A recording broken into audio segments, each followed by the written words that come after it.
welcome everyone to this year's Quintalogue. I'm really happy and honored and overjoyed to have beautiful, beautiful speakers in this year's Quintalogue, literally reaching from the four corners of the earth. So I can say we actually really represent the global north, let's be honest here. So people from all sides of the global north. So we have Barbara from Germany, we have Xavier who's from France, but currently in Canada. We have Rami from Israel. We have grandmother Winter Jade from the US. We have Emily who's from Australia, but in the Czech Republic. And we have Dawn in the UK.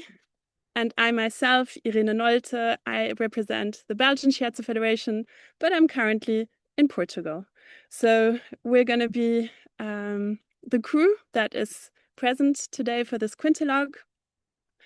And yeah, before diving into the subject, I suggest that everyone can present themselves, and then we're going to launch into today's subject, which is Shiatsu and intimacy. And of course, when we hear the word intimacy, many people immediately associate questions of sensuality or perhaps even sexuality around it. And of course, that's not at all what it's about today. So we're going to explore the safe boundaries and the safe interactions in the realm of shiatsu and healing touch in this beautiful profession that we all love. So I suggest that each one can now start to present themselves. Perhaps we can start with Barbara.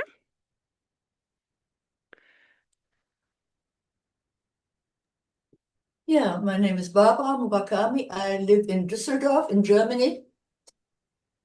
And from my main profession, I'm a special needs teacher, but I have been doing shiatsu and teaching shiatsu for many, many years, 25 years.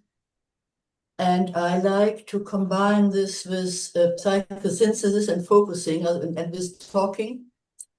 So it's more a more holistic treatment.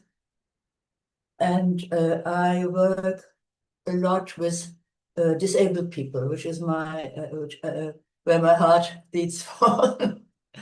Yeah. Fantastic. Thank you so much, Barbara. And grandmother Winter Jade.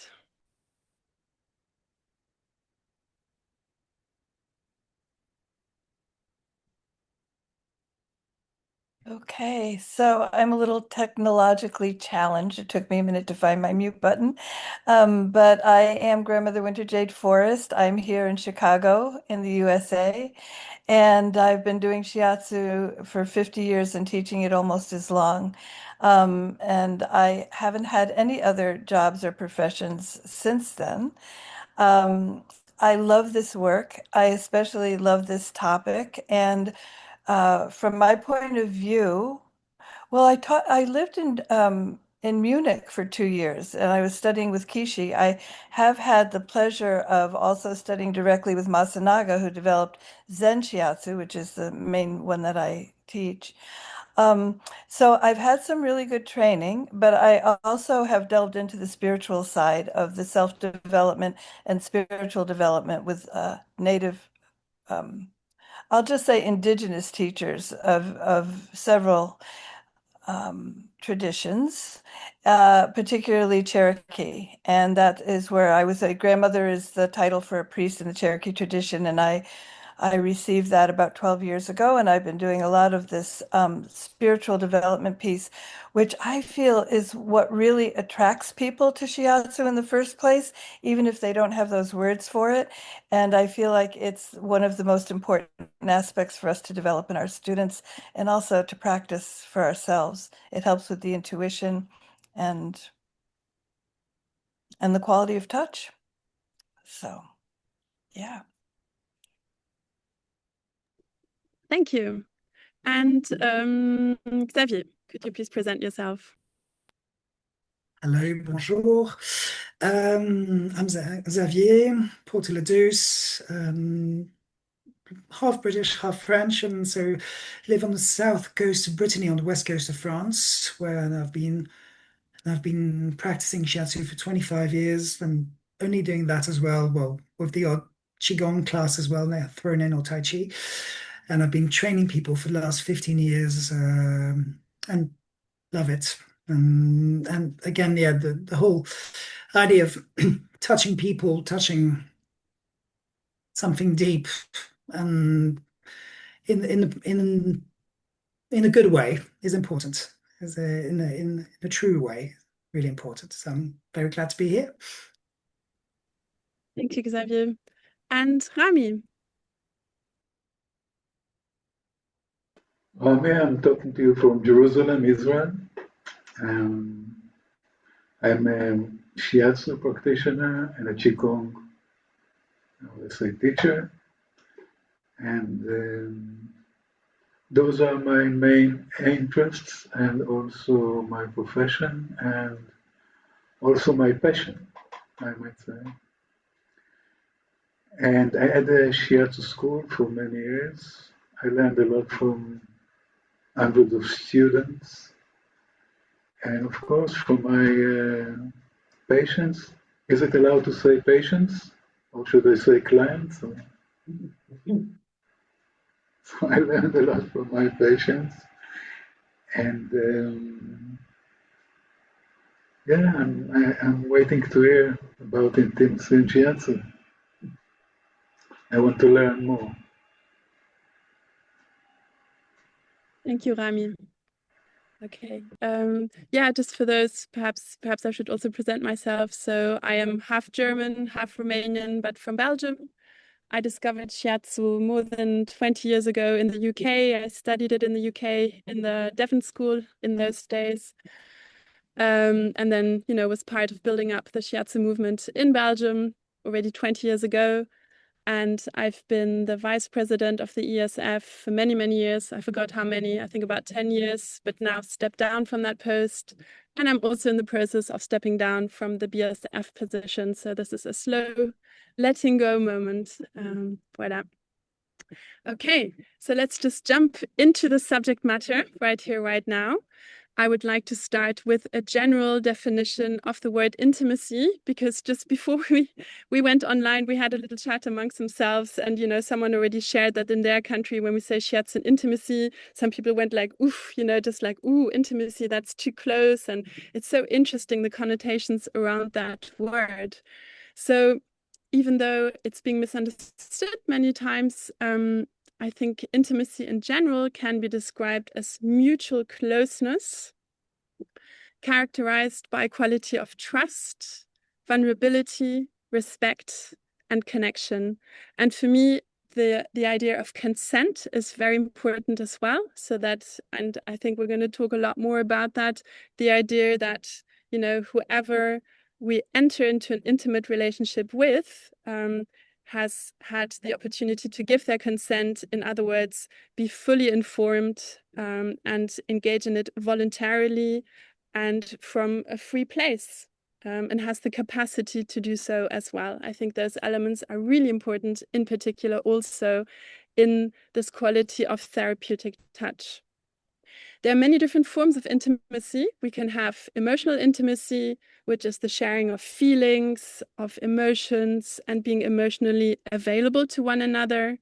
There can be physical intimacy, which can be affectionate touch, healing touch, but that excludes or can include sensual or sexual dimension. Then, of course, there is sexual intimacy that I don't need to explain a lot more. But then there's also intellectual intimacy, where we share ideas, beliefs, meaningful conversations. And there can be spiritual intimacy as well, where there's connection through shared values and practices. So I say all of that to just map out the whole realm of what intimacy can actually be. But now, if we dive into the whole subject of shiatsu and intimacy, I would love to hear from you what that means for you. So for you, where would you place the practice of shiatsu into the realm of intimacy? Perhaps we start with you, Grandmother Winter Jade. Well, thank you. Again, I do love this topic, and from one point of view, within the realm of shiatsu, we could say that intimacy is a kind of deep listening, both verbally and tactually. But I also would want to add to that idea of just the definition, a certain kind of understanding that you have. It's not just that you listen, but that you can then understand sometimes to what's happening behind the words of your client, because they can't always express verbally what they really mean to be or want to be telling you. And so this idea of understanding sort of their heart and soul, I think also depends a lot about on the personal and spiritual development of the practitioner, because the more we clear our own selves out, the more room we have for understanding other people. So yeah, that would be, yeah, that's good. Thank you. Thank you. I couldn't agree more that it's like, I so often think it's exactly what you say. It's what people say, but it's so much also about what people don't say, right? So it's about like the silence between the sentences.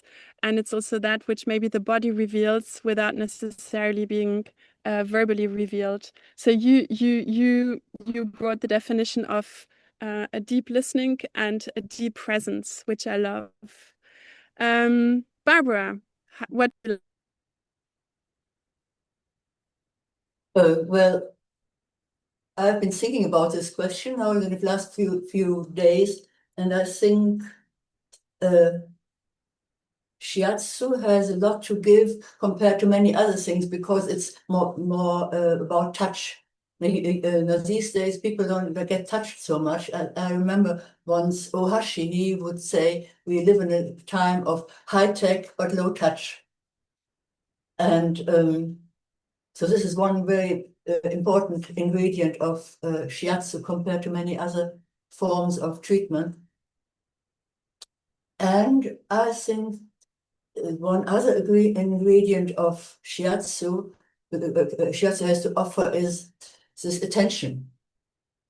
Now, this is quite unusual these days to have 1 hour full attention from somebody. And this is also, I think, for many people, very so important to be seen. That's one of the few things I could say about this. Absolutely. So practicing presence, right? Just offering someone your full attention, your full presence to take them fully in. I agree. Like, I think that's one of the most beautiful gifts we can give to another in Shiatsu. And to allow the other one to be seen. Yeah, I think that's one of the strongest human desires, actually, to be seen and to be fully received. Thank you so much. And Rami, what would you like to add to this?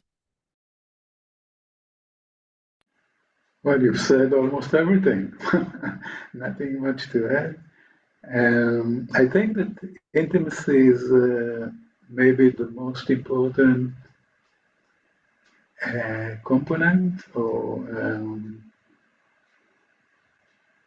and the most important, how would I say, heart of Shiatsu, of a treatment, of any treatment, and especially in Shiatsu, is the way of creating a space between two people that can be filled with emotions, and as the grandmother said, she can listen to anything comes without words.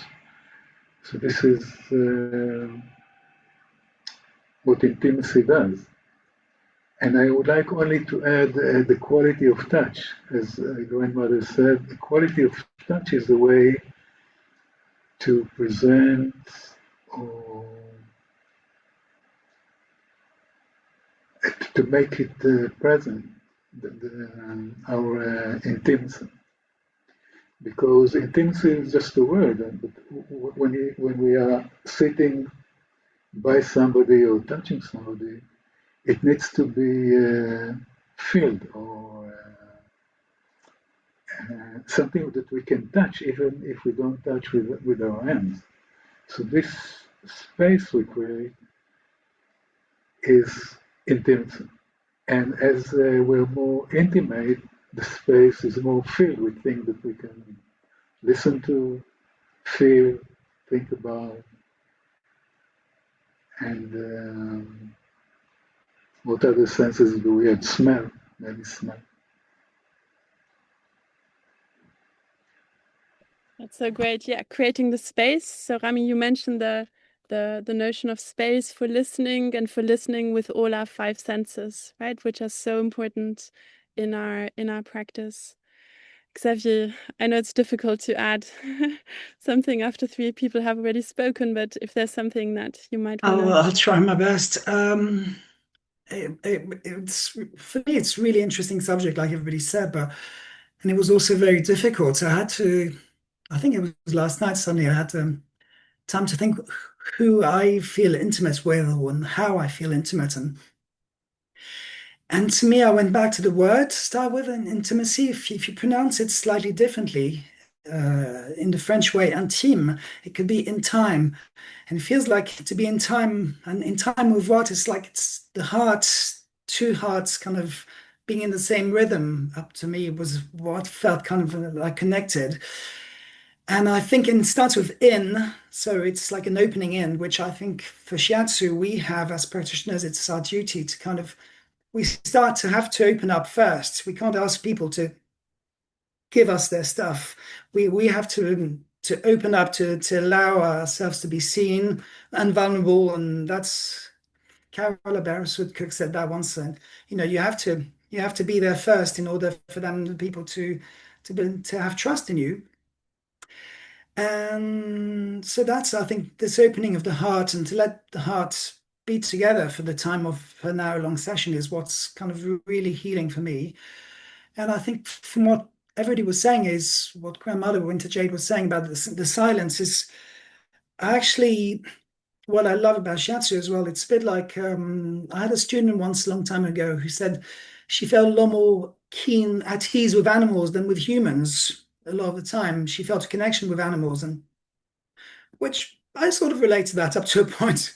But words, for instance, can be a bit like a veneer, varnish. We are formatted to speak in a certain way. Like when somebody says, "How are you?" I say, "Oh, I'm fine," whether I'm really fine or not. And even if it's my best friend, I might just say I'm fine, and then 10 minutes later, I might actually it's going horribly badly.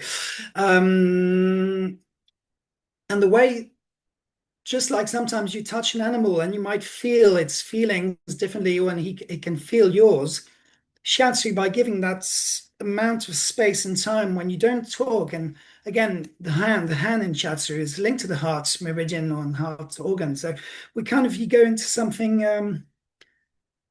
that silence kind of helps, I think, because we're not using the mind, the brain, if you want. We're going to the heart. Kind of, it's more going to the Tao and all that and deep. That's where I go. Yeah, I love it. I love it that you mentioned the word in, that it's about letting someone into your heart and it's such a healing space, and at the same time it's such a vulnerable space, right? So we're constantly navigating the edge between those two, which kind of leads me to my next question, which I'd like to address to the open floor, and anyone can pick up if they feel called to do. Like, how for you is it possible to navigate those two worlds between setting safe boundaries to really offer our clients a safe space in which they can relax and totally open up, while at the same time nurturing that, we've had so many words for it now, that space for listening, that space for opening, that space for receiving with our five senses. Xavier, you just mentioned, I don't know if you said a friend or client of yours who had lost trust in humans, right? And felt safer like in the animal kingdom, and I'm sure we've all met people like that, human connection is not, how to say that, very often needs to be healed, right? And I think this is where Shiatsu can offer such a beautiful healing space.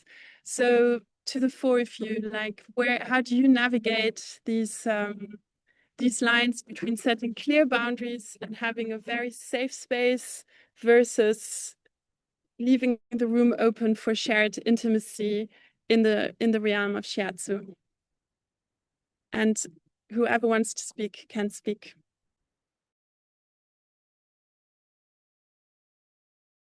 I'll go. I think it's we've got great luxury in shiatsu tourists, and usually we tend to I'll say clients tend to come rather more often than if you last time I went to see my GP was about 5 years ago or something like that because I needed a certificate. So I never see my GP. Whereas I tend to see people who come for shiatsu will come every month or more often than that, or every trimester, something like that. So, and that way you kind of also over time, patience is the important thing because you can, for me, it's you set up the space, the safe space, and then just if you're patient, they will open up. If you force them to be, if you're impatient for people to open up, to kind of go fast, you might not be in the same rhythm that they need, and so you have to you have to believe and trust that they will open up. I think, but that's how and sometimes after a year or two of seeing somebody, sometimes they do drop a bomb, like you kind of go, ooh, okay, I didn't know that was kind of you suspected, you felt there was something, but it wasn't coming out in the other way, if you see what I mean. Okay, so you mentioned the time factor, right? The time factor in giving and the trust that can develop over time. Anyone else? Rami or Grandmother Jade? Yeah, Grandmother Winter Jade. Yeah, so I agree with all of that was being said, and I also think that there is the aspect of ethical touch that simply goes to training, that before you professionally do this, that you've gone through a program where you've learned your skills, your anatomy and physiology, your cosmology, all that stuff, your ethics. And then beyond that, I feel I'm going to end up, I think, going back to this time and time again, that the personal development of the practitioner is very important because, like Xavier was saying, if you uh, get this bomb dropped, you have to have gone through your own bombs and cleared them out to be able to, respectfully receive this and respond to it.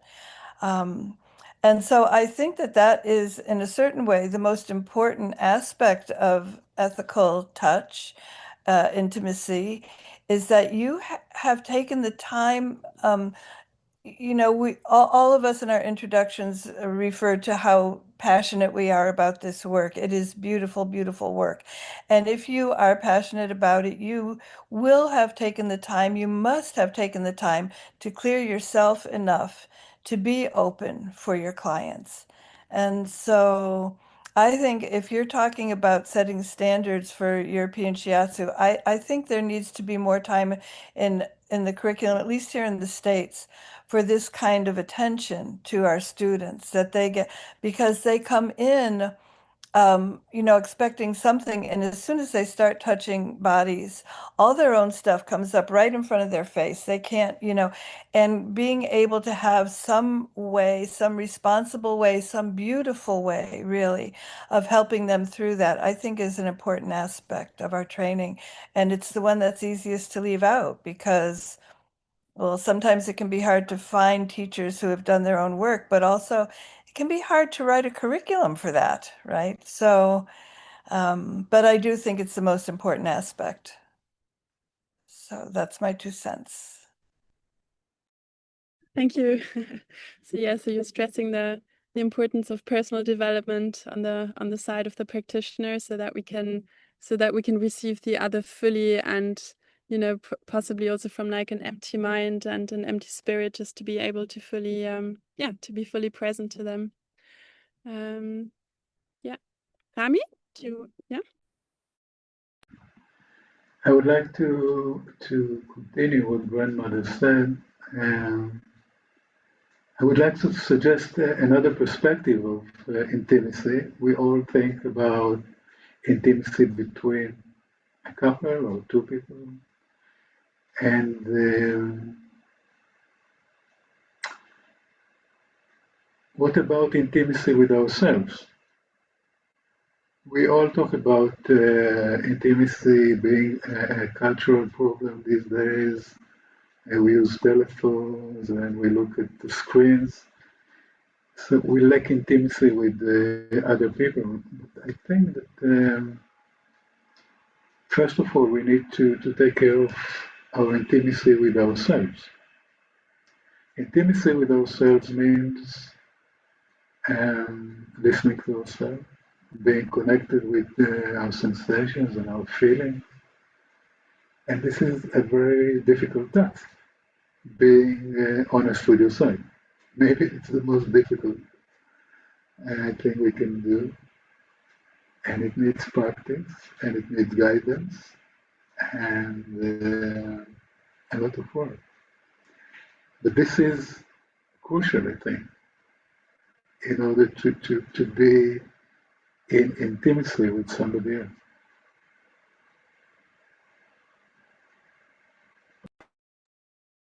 And for me, what comes up while you speak, Rami, is also like the need for guidance, you know, for like if, especially when they're younger Shiatsu students that just start off on their path, like the importance of the role of like mentors and elders and those who already have walked that path to kind of like, you know, to just to lead by examples and to give inspiration on that, you know. Beautiful, thank you. Barbara. Is there something? I would like to add one more ingredient. This is in focusing, you have this word of felt sense. I think that this is very important to train just your own physical or your feeling of what feels right or not right, talking to about boundaries, what feels right for this other person, but also, as Rami said, what feels right for me. And this can be very different depending on the person. But also this is very important to honor that if there's something somebody wants me to do which doesn't feel right, then you shouldn't do it. This is one ingredient, and the other thing is called patience. If you want to help somebody to open, this needs so much patience. Like I work with disabled people, sometimes this takes years. Just small steps, which you don't see from outside before they even allow you to touch. So to be with that and then don't rush through it or say, oh, this doesn't work, I get off. This is, I think, also one more important thing to think about. And reliability. Come every week and see what happens if somebody wants to be with me or not. And if not, I will go. Thank you. Yes. So you mentioned the important word boundaries, which cannot be left out in a discussion on intimacy. So at this stage, I would like to take the conversation to a more personal level, maybe about your own journey to becoming these beautiful Shiatsu practitioners and teachers. And perhaps you could say something of your own life experience, of how you had to develop this fine interplay between intimacy with clients, patients, with yourself, and with boundary setting. I think it would be particularly interesting, maybe also for like younger Shiatsu practitioners or new Shiatsu practitioners, to encourage them a little bit, you know, to see like, you know, that this is a journey of slowly becoming. I remember when I started with my Shiatsu practice, my sessions would always take like 2 hours because I just didn't have the strength or the discipline to actually, you know, like keep the 1 hour that I had assigned, and I didn't have the self-confidence either. And so maybe if we then define intimacy as like the relationship we have to ourselves and listening in, you know, maybe that was also something I needed to develop for myself, to strengthen that within myself, so that then I could also appear in a more self-confident way on the outside and have clearer boundaries towards, you know, time management and keeping the time. So I know that was in the beginning, in the first 2 years, that was really difficult for me, you know, to have those boundaries and to have the strength to also see them through. So maybe you also have personal anecdotes or just, personal aspect of your journey of, because I'm sure, I know that all of you have so many years of experience, but it's also to like share a little bit things that maybe were not so easy on our personal path, on our professional path, to encourage others who might be starting on the shiatsu path. Just to keep on walking. And whoever would like to speak, please take the floor.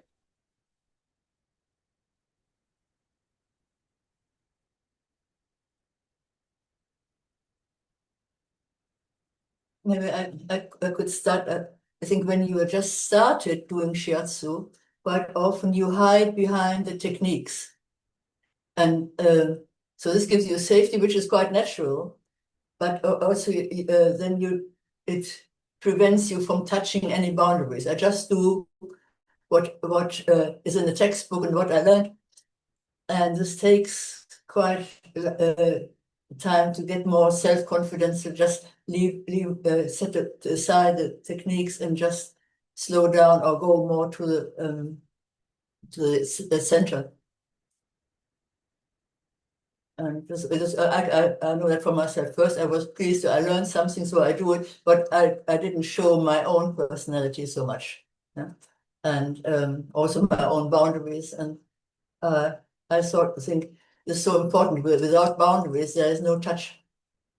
There's if there's the membrane is has too many holes, and you can't really touch each other. So the both need is important. Have boundaries, but keep them step by step more flexible.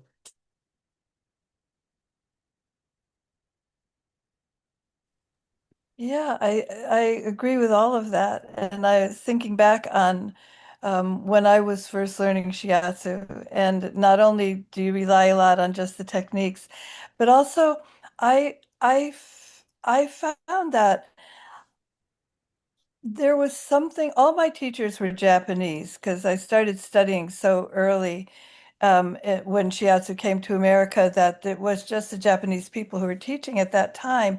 And not all of them had good English language skills. And it made them try so hard to get the feeling across. And we got that. I mean, it was very, very beautiful. But I know that there was something that I couldn't quite get to, that they were trying to put across that just wasn't coming across from that cultural perspective. And it was what I believe the ancients had uh, thousands of years ago when this medicine first got, whatever, recognized or whatever, what we know from 5,000 years of history. I feel quite sure that this idea of the development of the practitioner, their ability to really put through their hands what was in their heart and all their knowledge and their desire to be helpful, to be sort of the barefoot doctors and all that, that was part of what was happening. And I had a sense of it from the history that I read, but and from this heartfelt trying of my teachers to get it across in a language that wasn't their own, in a culture that wasn't their own. That for me, it wasn't until I started studying with indigenous healers from traditions or cultures that were closer to my own that I began to really understand about how much of oneself one has to put into it. And at this point now, having done a lot of that, I would say that's the main part of my practice, is really clearing out myself enough to be there for a lot of different types of people. And at this point, I'm not afraid to touch anywhere or anything. And I trust that I am listening well enough to know that where I'm being asked to touch is appropriate and is what the client is needing at that time.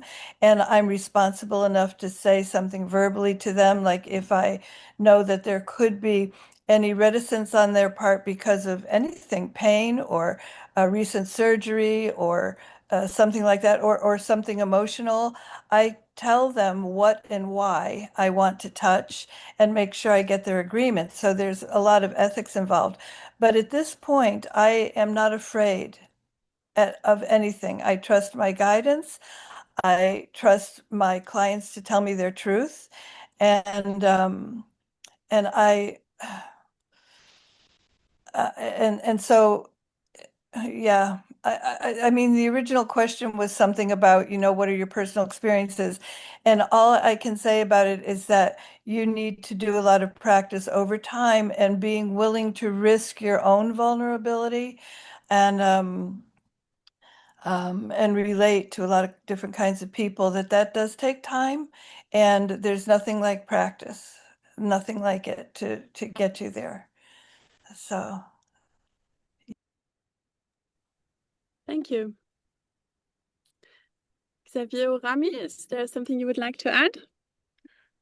Practice makes perfect. Or do you want to go? Go for it, Xavier. Oh, Go okay, for it. sorry. Yeah, I agree with everything said. I think if considering what Grandmother Winter Jade was saying, if your intention is clear, touch is clear too. If your intention is a bit not sure, touch becomes a bit awkward and not nice. But if it goes again, heart to heart, kind of works out. And a bit like what you were saying, Irene, is kind of when I started Shiatsu, I was pretty young, and I was looking for something I could do, and everybody told me I was good at massage or stuff.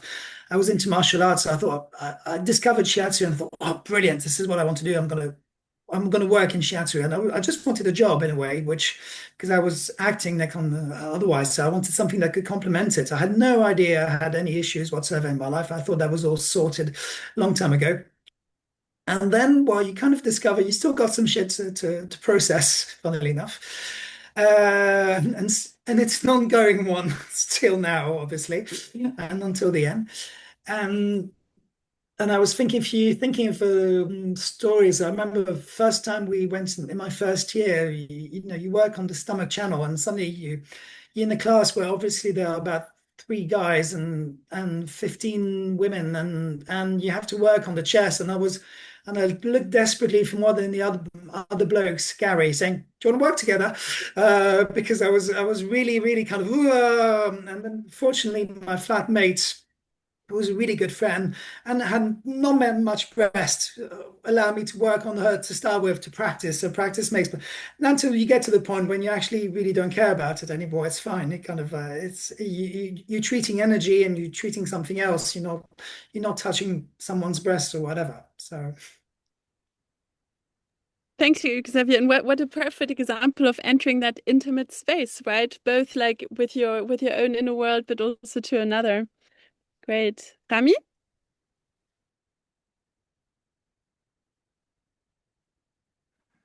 Again, nothing much to add. So you have to trust your intentions, you work on your intentions, and then you can trust your touch. And from the beginning, I was focusing on intention and quality of touch. Quality of touch means creating, for me, creating intimacy. So intimacy and quality in touch are the same for me. It means that once you have clear intentions, you don't have to be afraid of anything. Of course, you need to be cautious and careful, but not afraid. If your intentions are clear, nothing bad will happen. Intimacy and boundaries sounds a contradiction, right? Intimacy means very close or without boundaries, but we do have a lot of boundaries because of the setting of the treatment. We have time and space, and usually the client would come to you, and usually he is the one who needs help, and he comes to you. So from the beginning, we have a lot of boundaries. So I think we don't need to focus on that. Focus on intentions and the quality of touch, and it will be okay.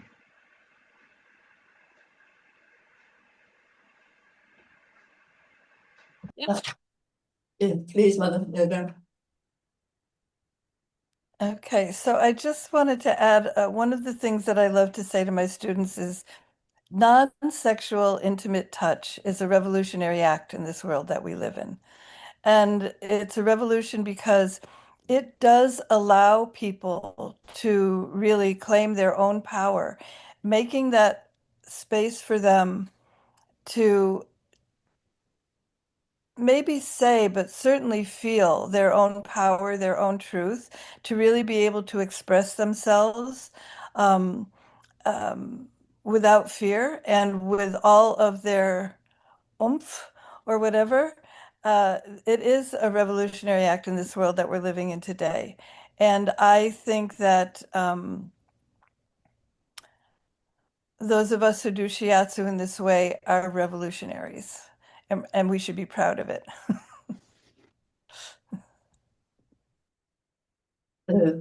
I wonder if it might help if we make a difference between two levels, the soul level and more the personal level.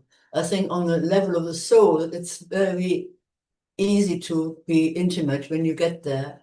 And the personal level, everybody has loads of boundaries and traumas and apprehensions, and you have to honor that. And just see where you could, if you work on the personal level and personal development, you always have to negotiate what is possible and what not. And underneath, on the soul level, you can be very close easily if both are some kind of open. Oh. Yeah, thank you for that differentiation.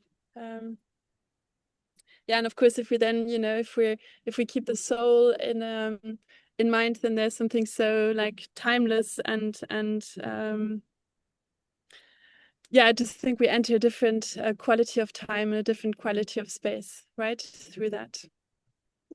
Okay, so now maybe a little bit more difficult question or slightly more contentious question. How should practitioners respond in your view if a treatment evokes a deep emotional openness? I mean, I think so far so good. I think most good treatments do that. But what if the client then develops some kind of form of attachment or even dependency? Perhaps the word should also be projection at this stage, on the practitioner. So what if this intimate space suddenly gets entangled or enmeshed with other qualities? How do you deal with these kind of things? And maybe we start with Rami this time.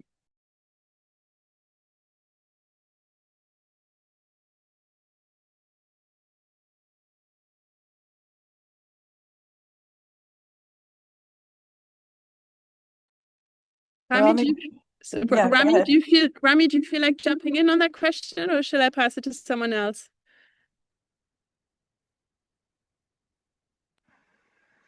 Of course, things happen in treatment, especially if you create intimacy. So then things are coming up. And I think that the most important thing is breathe deep, keep quiet, and remember you're becoming the earth of your client, of this suffering person or whatever happens. And if you are quiet enough and he can collect himself again as you being his earth, and then he can collect himself and come back to the present, because usually in those cases people are going back to the past and feeling in traumatic cases they live the past as if it was the present. So being quiet for enough time would make a difference, and of course a very quiet and sensitive touch. Okay, so it sounds like for you it's about offering the space to the other to yeah, maybe also for their nervous system to resettle, and so that they can reconnect to their I don't know if that's right to say now, to their adult self, you know, or to their, I said adult self safe. It's a funny slip in that context. Anyone else? How would you navigate this if there's, yeah, grandmother Winter Jade? Yeah, so I can see how silence actually would be a good idea, that um, it would be a way for the client to understand that you're not engaging in their projection on you. But also, I think it might be interesting to say to them something about how to get them to recognize or acknowledge how much they have done in their own healing process, so they're not projecting it all onto you. Maybe give them examples of what they've done, what they've come to, and help them feel more empowered. Uh, uh, so. Um, so that's, I mean, if the client is projecting on you, that would be another way to do it. But also, I think practitioners in the early stages of practice also project onto their clients, because you never know what is going to trigger if you haven't, again, I'm going back to clearing yourself out, you know, we, as little children, we take in everything, and by the time we're adults, if anything negative has gone into us, we may not even recognize it as somebody else's voice. We might think those things about ourselves. And all that self-sabotaging and bad self-talk can be triggered, maybe by something your client says, maybe by just the way they look or a gesture they make. You never know what's going to trigger you. So if you as a practitioner get triggered, I think it's important for you to go right away to your mentor or your therapist and deal with the issues too. Both things can be happening. Yeah. Thank you. Yeah.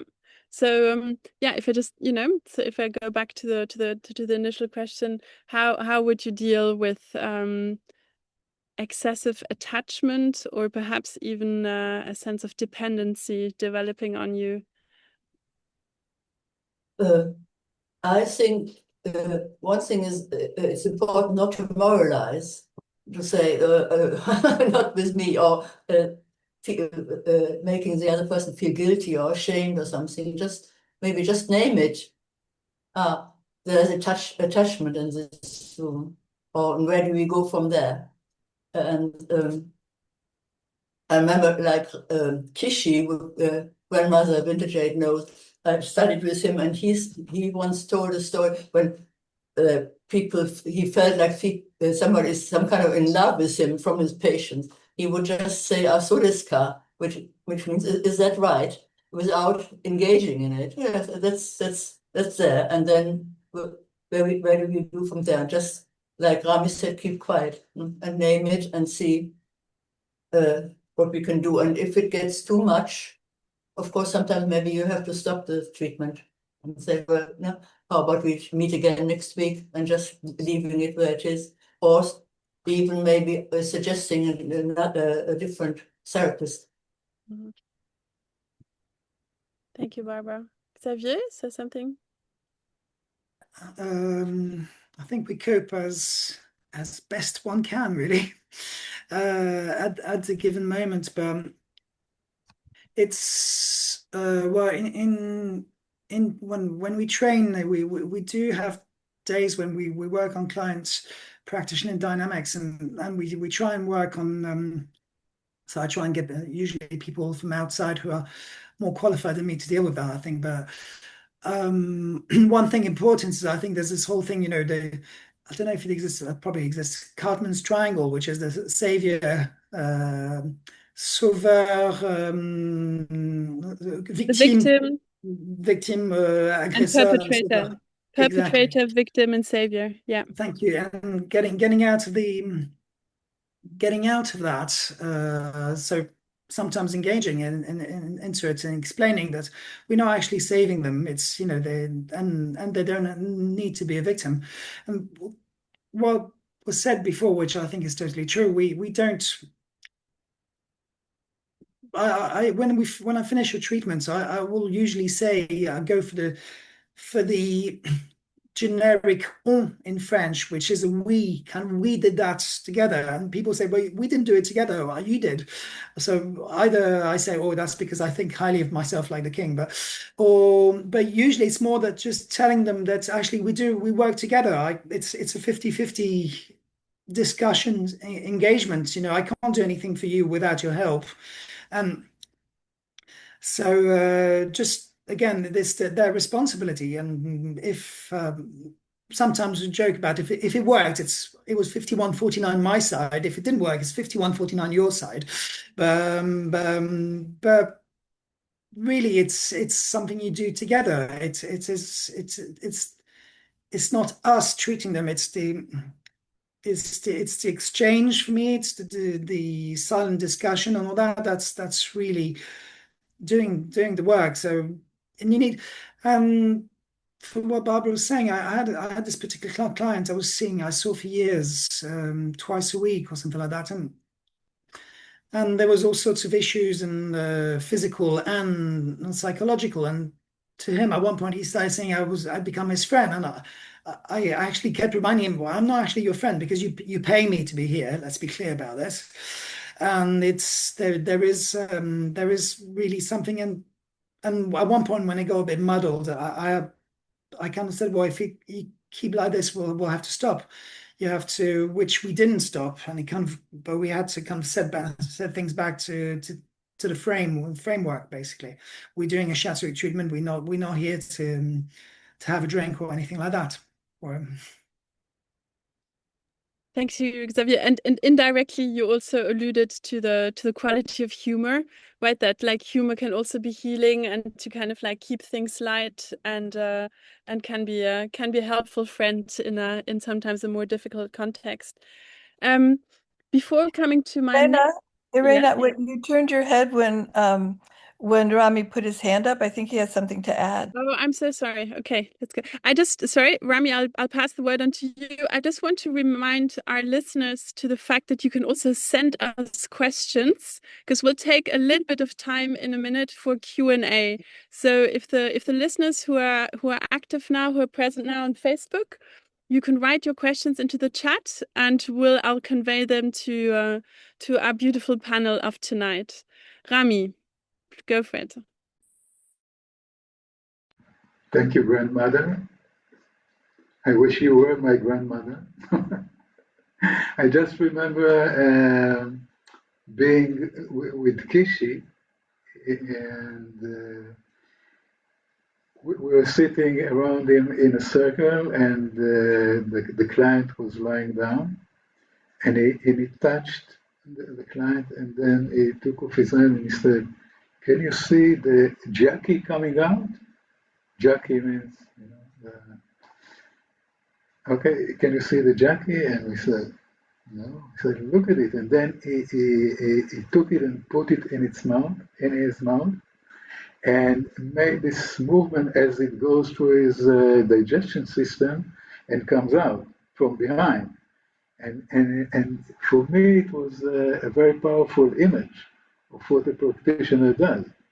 He takes something from his client that he cannot digest, and he take it into his digestion system and give it back to him after digestion.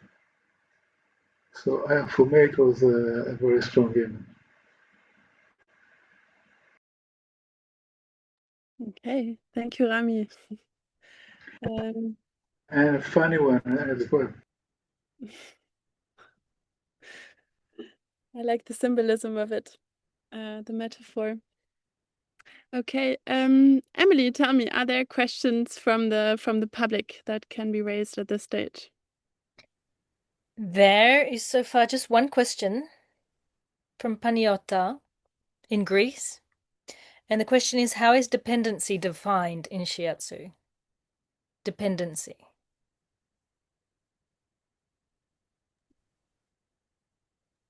So whoever would like to jump in here, please go ahead. I'm not sure I understand what she means by dependency. Is she talking about that projection thing that we were talking about? I'm not sure. That was all that she wrote just for now, unless she can elaborate in the meantime. I guess it comes back because I asked the question in the way of like, that there's deep emotional openness, attachment, and perhaps even dependency. And I guess what you might infer is that it's if the client becomes dependent in the way Xavier described it, right? If someone, I'm not to say that your client was dependent on you, but like, this like over accentuated relationship that is maybe not sufficiently clearly defined. Yeah. Rami. I think, sorry, I think I define dependency by the fact that people feel they need the exterior help of somebody, for instance, a shiatsu practitioner to be all right. They rely, I suppose, on something else, something external.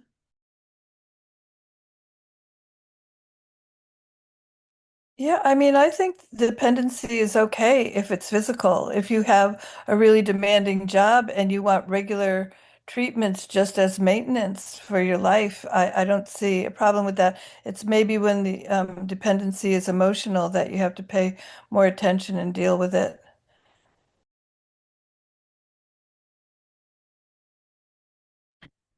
I think if they had a really physical job, they should.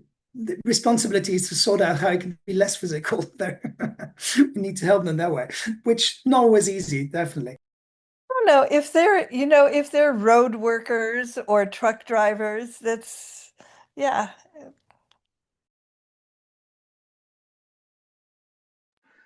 I think I think also how to be with it depends on the situation, on the person. Some people they are really dependent because they are in a very difficult situation, or they are mentally not strong enough to help themselves. And then of course you have to follow them to help them more than if they could stand on their own feet. It all depends. And then of course you can step by step lower the dependency or not. But you have to be aware of this different symmetry and be very careful about it. And you have to know that sometimes you are in a position where you are more in control than the other person, and you have to be aware of that and be very attentive. I kind of liked what Pierre Clavreux, who's a French teacher, fairly famous. Um, he said once, I did one workshop with him, and he used to say that when he meets clients, he would say that my aim is to see you less and less, in essence. So to what you were saying, so kind of, and I quite often use that feeling when we talk about how, because people come and see us and say, how often should I come and do shiatsu? And I usually say, it depends on you first. We can talk about it, but you really should, it's your job to discuss this. I can advise. But at the end of the day, people do like a bit of guidance, I think, sometimes, as long as it comes from the right place, not from, oh, I want them to come back and they give me more money every week. That's a bad place to come from. But yeah, I usually tell them ideally we should come. Chinese medicine would tell you to come for every season change or something like that. That's then usually when people come every trimester or so, every 3 months, I tell them, don't expect miracles, but if they're in a great place, it's brilliant. That's what personally I do. I've got a couple of colleagues. I do shiatsu acupuncture swaps, and we treat each other like that, and it's fantastic.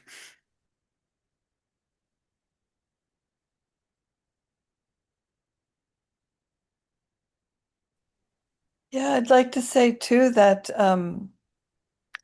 this idea of making your client more independent can also be from a strictly physical point of view.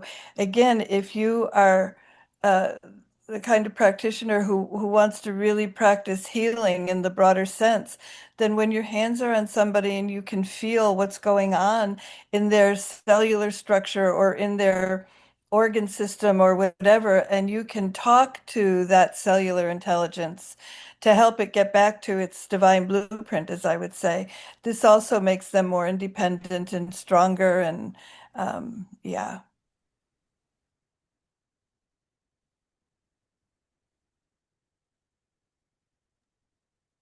Okay, I love it. The return to our divine blueprint. I think these are beautiful, beautiful healing and perhaps even also closing words. So I just want to say thank you to all of you for this small and yet extremely rich journey we've just taken through this subject of shiatsu and intimacy. Having not defined, but having made many suggestions of what that could actually mean. So creating this holding space and creating this openness to receive someone with our five senses fully. We talked about boundaries. We talked about the paradox between boundaries and intimacy, and just this great gift we can offer someone to fully open in this healing space. Perhaps let's just take 1 or 2 more minutes to close this round, and perhaps each of you can just say a word or a sentence or a thought, with which you would like to close this call, and can also be, an idea or a blessing for the Shiatsu community, or just anything that's in your heart or mind. And I would like to pass the word to Grandmother Winter Jade, who can then pass it on to the next person. Okay, so there is this beautiful image in Native American healing of being a good hollow bone for the healing. And so what it means is you are a hollow vessel for spirit to come through you. And I think spirit also is being light. And if you can do that, you don't exhaust yourself doing this work, because you aren't giving yourself away. You're just giving that light from spirit, that healing from spirit. Just be a good hollow bone. But I also want to say thank you to all the presenters and all the technical help.